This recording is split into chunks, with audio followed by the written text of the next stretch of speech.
Hi, I'm Dr. Fredrick Peters, the fitness doctor, and thanks for tuning in. Today's topic is the top 10 reasons why you're not losing weight. Reason number one, we'll get right into it. You're not getting enough sleep. If you're not sleeping enough, you're going to be making bad decisions because you're tired as far as eating goes, and also you're going to be your metabolism is slowing down. So if you're not getting enough sleep, the ideal is 7.5 hours per night, or roughly 5 REM cycles. If you're not achieving that amount, you're probably not losing weight. Number two is you're eating out too often. If you're going to restaurants and you're eating breakfast, lunch, dinner all out in restaurants, you're not able to control your environment, and so you're getting lots of this processed food, high salt content, high fat content, because it tastes good. Number three, do you sit all day? If you're sedentary and seated throughout your day at work, you're probably not losing weight. And this is something that you could find little ways to get around. Every 30 to 40 minutes, get up, take a walk around, use the stairs at work instead of the elevator. But if you're exercising and you're not losing weight, well, maybe because you're seated 10 hours a day, and that's the only time that you're really exercising is the half an hour at the gym. Number four, you're rewarding exercise with food. So that's great if you have a fantastic workout, but don't spoil it by going and having a milkshake. You really take a lot of effort to burn off things that we eat. And so a piece of pizza might be 300 calories, and that completely spoils the workout you just did. So don't do that. Number five, you're not eating enough. If you're not eating enough and you are fasting throughout your day and your body goes into a starvation mode, you're not able to burn off the fat you're hoping to burn off.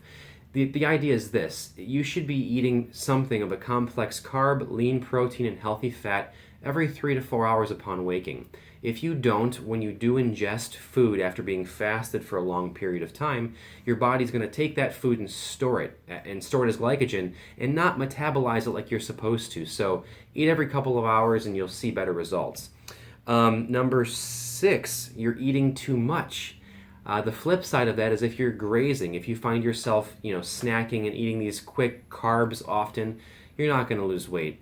The idea here is if you're constantly fueling the furnace, you're not ever going into a metabolic state. So you're constantly eating, constantly taking in calories. That's also very harmful.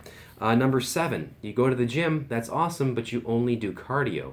Cardio is great, but when you get off that piece of cardio, you stop burning calories. So if you have a short period of time, that's great. Go do your cardio. But if you can spend at least 45 minutes doing exercise each day, you want to do strength training.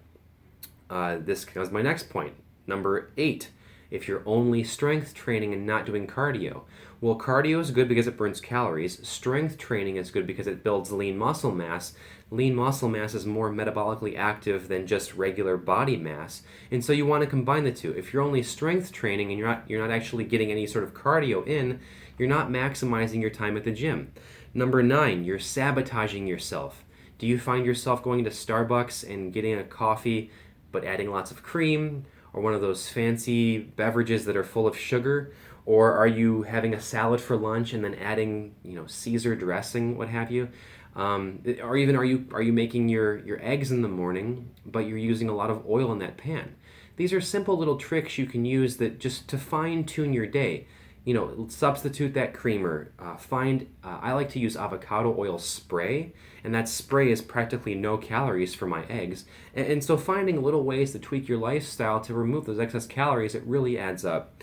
Number 10, and this is the big one, are you falling into the trap of the fad diet, right? That fad trap. You see things like keto and Atkins and all these great things that come out. They're like, oh my goodness. They're fads, and the plain simple fact is they're not able to be sustained. You might be able to do this diet for 3, 4, 5 weeks, but in the long term you can't sustain it. To sustain long-term health, your diet must be consistent, manageable, and realistic. And these diets aren't that. And so yes, you'll probably lose weight doing keto, but you're eating a high-fat diet, so you're thinking things like coconut oil. Oh my God, it's terrible for you. Throw out your coconut oil, please. Super high cal.